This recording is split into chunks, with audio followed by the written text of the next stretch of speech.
working in the spirit of the Golden Empire. This is 17 News at noon. Good afternoon. Thanks for joining us. I'm Maddie Jansen. President Donald Trump is threatening to close at least parts of the border with Mexico next week. Here's what he tweeted this morning. The string of tweets say, in part, quote, "The Democrats have given us the weakest immigration laws anywhere in the world. Congress must change our weak immigration laws now, and Mexico must stop illegals from entering the U.S. through their country and our southern border. Mexico has for many years made a fortune off of the U.S. If Mexico doesn't immediately stop all illegal immigration coming into the United States through our southern border, I will be closing the border or large sections next week." The White House did not immediately respond to questions about whether his possible action would apply to commercial and air travel. A senior Homeland Security official suggested Trump was referring to the ongoing surge of mostly Central American families crossing the border from Mexico. The official said the U.S. might close designated ports of entry to redeploy staff to help process parents and children.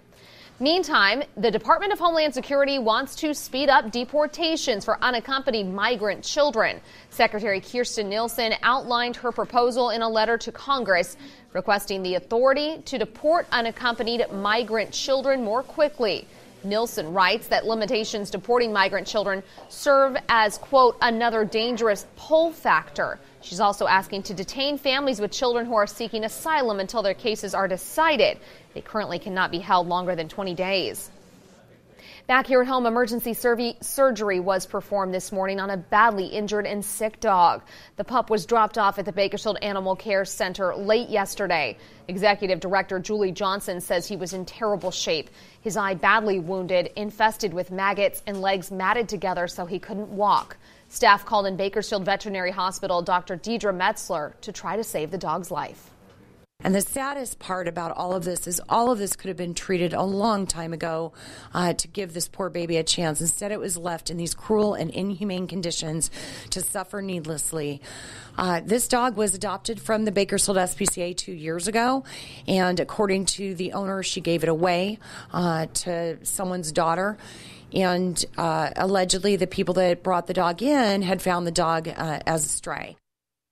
Johnson says they hope the dog will be able to fully recover and be adopted into a loving home. She also explained there will be no police report filed because they have no owner information. If you find a dog who is badly injured, Johnson says you should reach out to a local shelter, Kern County Animal Services, the Bakersfield SPCA, or the City of Bakersfield Animal Care Center. Today, we all have an opportunity to thank our veterans who served our country in the Vietnam War.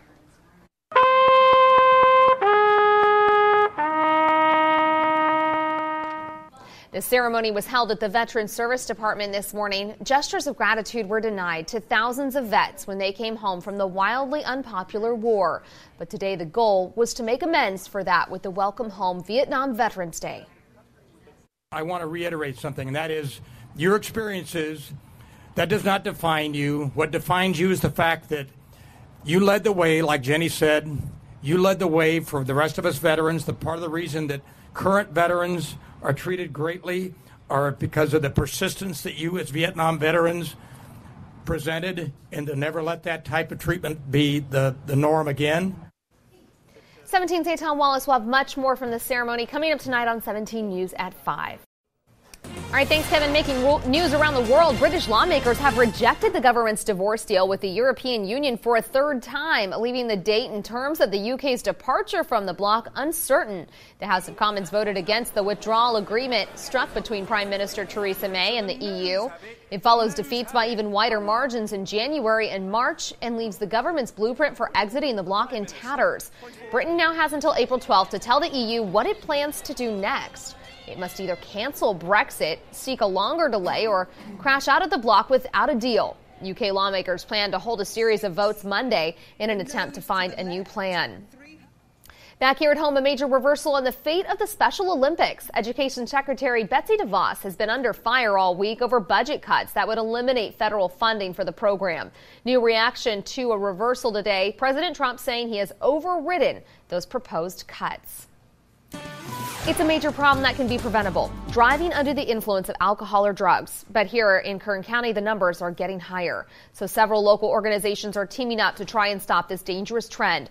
The all-day Kern County DUI Symposium is happening today at Hodell's. Some of the speakers include the Assistant Director of the Orange County Crime Lab, representatives from the DMV, and the mother of a woman killed by a drunk driver. Our very own Tabitha Mills is emceeing the event, and we'll bring you more details about it tonight on 17 News at 5 and 6. Welcome back in your 17 Health Watch. Liquid meal replacements may be better for weight loss than low-calorie diets. That's according to new research conducted in Canada. The study tracked a group of overweight diabetes patients who tried various diets for 6 months. It showed people who used liquid meal replacements once or twice a day lost about 5 pounds more than those on low-cal diets. The drinks were also more effective in lowering patients' BMI and systolic blood pressure. A new Johns Hopkins study reveals omega-3 fatty acids reduced childhood asthma symptoms triggered by indoor pollution. However, omega-6 fatty acids had the opposite effect. Researchers say parents may be able to protect their children by having them eat more salmon, nuts, and seeds and less soybean and corn oil. Indoor air pollution from cooking, cleaning, and cigarette smoke is a known trigger for asthma symptoms. More young adults are using Botox to ward off the hands of time. Doctors say it can be a safe and effective wrinkle prevention method, but warn of potential side effects. Bianca Castro reports.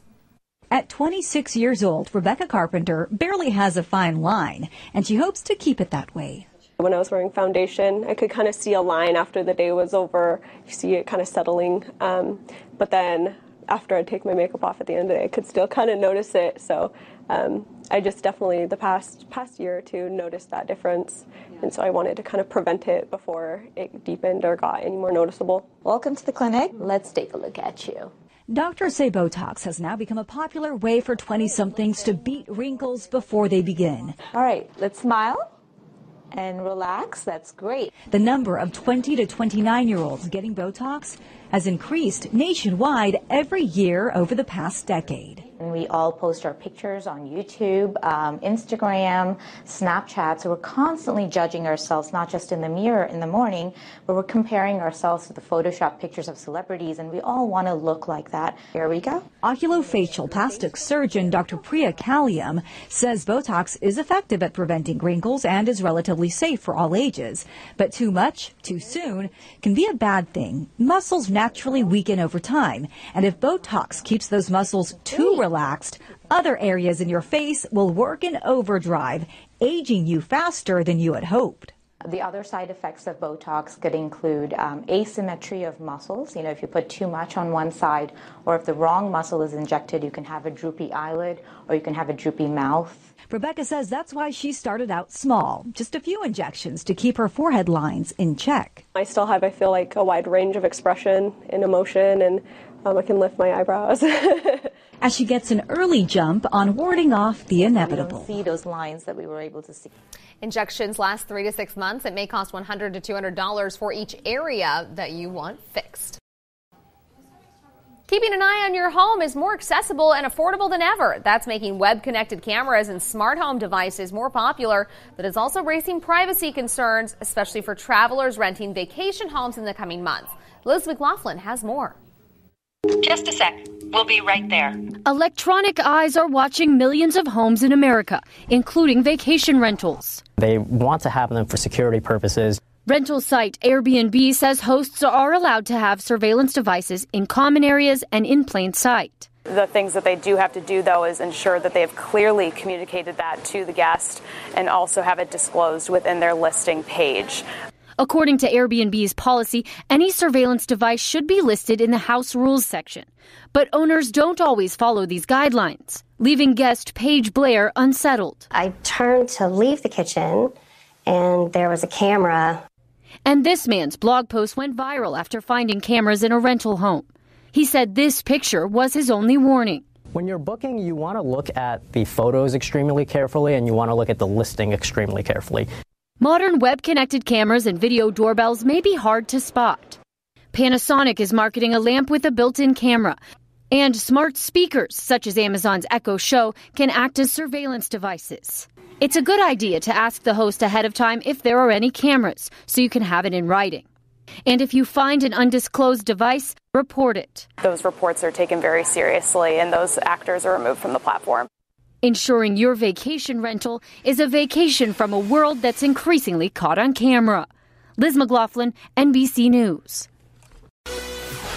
Welcome back. The Dodgers started off the 2019 season rewriting the record book, smashing 8 home runs in yesterday's game against the Arizona Diamondbacks.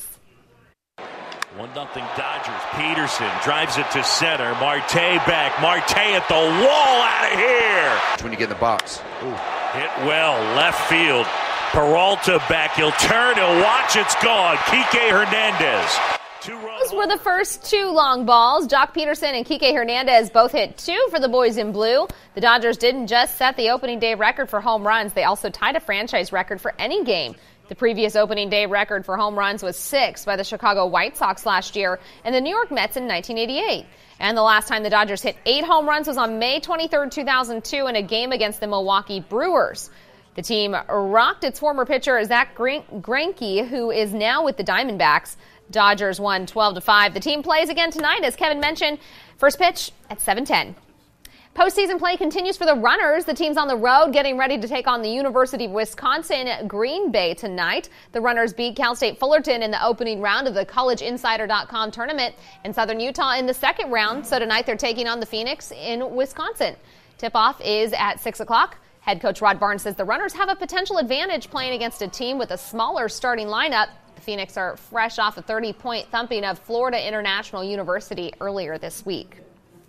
With just 8 games left in the season, the Condors are also on the road tonight, and no pressure for the boys on the ice, but a win would mean Bakersfield would clinch a playoff berth. The Condors are taking on the Gulls in San Diego. Puck drops at 7. A win tonight would mark the first time since the Condors have made the playoffs since joining the AHL in 2015. Entertainment news now. There are a number of new films made available for home viewers this week, from an Oscar winner to slapstick drama and a superhero under the sea. Here's Raphael Seth. You'll have seen about everything when you see an elephant fly. Disney classic Dumbo gets an update with goth godfather Tim Burton directing. This mostly live-action interpretation follows a ramshackle circus as the ringmaster struggles to keep the big top open, but when a big-eared baby elephant reveals an astonishing talent, he's sold to a bigger show that may not have his best interests at heart. Dumbo is rated PG. Give me a Lucky Lotto and a cigar, would you? Matthew McConaughey is beyond dazed and confused in The Beach Bum. This one comes from Spring Breakers creator Harmony Korine. McConaughey plays Moondog, a free spirit determined to live large, but his existence is such an adventure, it's hard to tell where life begins and the drugs end. The Beach Bum is rated R. This isn't how it was supposed to be. None of this is how it is supposed to be. Please don't go. All is fair in love and war in the aftermath. This post-war drama stars Keira Knightley as the wife of a British colonel. They moved to Germany to help rebuild Hamburg after World War II, but the home they live in is still occupied by the previous owner, a widowed Alexander Skarsgård with a case of feelings. The aftermath expands to wide release this week. That's the box office preview. Raphael Seth, NBC News.